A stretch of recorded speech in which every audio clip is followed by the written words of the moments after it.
हाय। तो इसके पहले हम लोग बात किए risk factors which are associated with dementia and Alzheimer's disease. तो अभी हम लोग बात करेंगे कि आप कैसे इनसे बचाव कर सकते हैं, इन बीमारियों से। तो ये हमने स्टैनफोर्ड health.org से ये इंफॉर्मेशन ली है। तो अगर आपको कोई भी सवाल हो इससे रिलेटेड तो आप हमसे पूछ सकते हैं। कौन सी ऐसी चीज़ें हैं जिनसे आपको बचाव रखना चाहिए भूलने की बीमारी से बचने के लिए?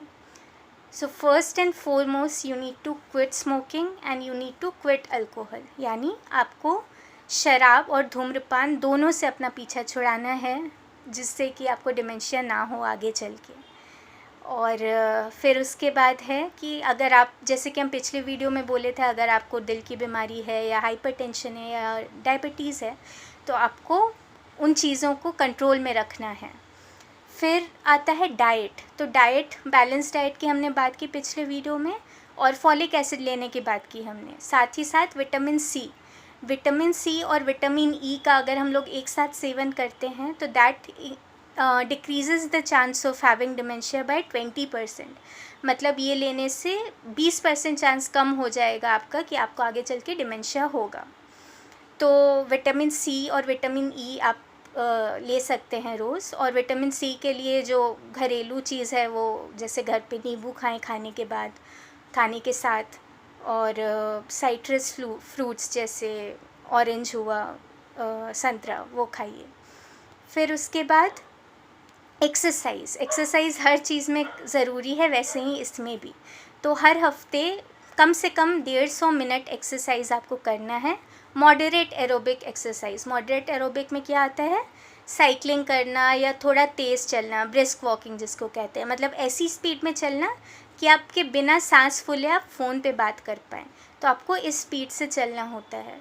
तो ये एक्सरसाइज अगर आप कम से कम 150 मिनट पर वीक करेंगे तो आपको उससे भी फ़ायदा होगा। ये आपको डेली रूटीन, अपने लाइफस्टाइल चेंजेस ये करने हैं ताकि आप इससे बचाव कर सकें। फिर उसके बाद आपको मेंटली एंड फिज़िकली एक्टिव रहना है। मतलब सोशल चीज़ों में इन्वॉल्व रहिए, गाना गाइए, गाना सुनिए, पेंटिंग करिए, कुछ भी करिए जिससे आप इन्वॉल्व रहें। मतलब खाली नहीं बैठना है, क्योंकि खाली बैठने से दिमाग पे बुरा असर पड़ता है। साथ ही साथ सॉलिडारिटी, जिसको सब लोग कहते हैं ब्लिस है।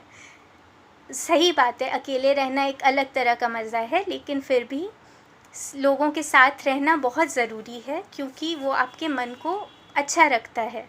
तो आपको ज़्यादा से ज़्यादा लोनली होने से बचना है, मतलब अकेले रहने से बचना है, क्योंकि अकेले रहना डिप्रेशन कॉज करता है, and depression is also a risk factor for dementia.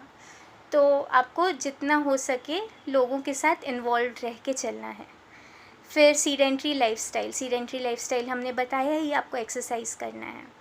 तो अगर आप इन चीज़ों का ध्यान रखेंगे तो आप डिमेंशिया से बचे रह सकते हैं, क्योंकि 65 साल के ऊपर बहुत रिस्क है कि लोगों को भूलने की बीमारी हो जाती है। तो आप अगर इससे बचे रहना चाहते हैं तो ये चीज़ों को अपनाएं और ख़ुद को हेल्दी करें। अगर आपको ये वीडियो पसंद आया तो प्लीज़ सब्सक्राइब करिए मेरे चैनल पे, और लोगों तक भी इसे पहुंचाइए। Thank you.